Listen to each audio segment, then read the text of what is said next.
Hello दोस्तों, नमस्ते, प्रणाम। कैसे हैं दोस्तों आप लोग? आशा करते हैं आप लोग अच्छे होंगे, स्वस्थ होंगे, मस्त होंगे। दोस्तों तो आप लोगों के बीच हम एक नाच गीत लेके आए हैं। कैसा लगेगा आप लोग कमेंट करके जरूर बताना। अच्छा लगे दोस्तों तो लाइक शेयर सब्सक्राइब जरूर करिएगा आप लोग।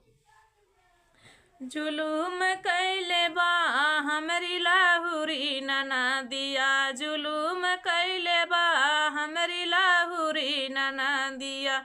ससुर के चोरी चोरी टीकावा गढ़ावली, ससुर के चोरी चोरी टीकावा गढ़ावली। सोनारवा रखले बा हमरी लाहुरी नना दिया, सोनारवा रखले बा हमरी लाहुरी नना दिया।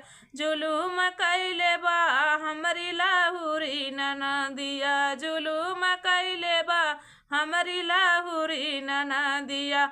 जेठऊ के चोरी चोरी हरवा गढ़ावली, जेठऊ के चोरी चोरी हरवा गढ़ावली। सोनरवा रखले बा हमरी लाहुरी नना दिया, सोनरवा रखले बा हमरी लाहुरी नना दिया।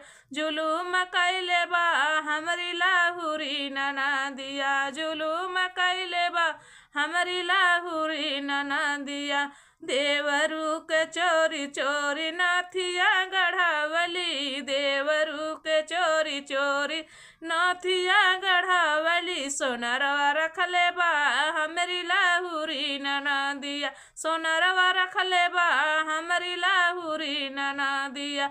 जुलूम कैले बा हमरी लाहुरी नना दिया, जुलूम कैले बा हमरी लाहुरी नना दिया। साइया के चोरी चोरी कंगना गढ़ावली, साइया के चोरी चोरी कंगना गढ़ावली। सोनरवा रखले बा हमरी लाहुरी नना दिया, सोनरवा रखले बा हमरी लाहुरी नना दिया। जुलूम कैले बा हमरी लाहुरी नना दिया, जुलूम कैले बा हमरी लाहुरी नना दिया।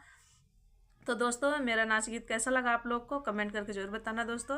अच्छा लगे तो लाइक शेयर सब्सक्राइब जरूर करिएगा दोस्तों।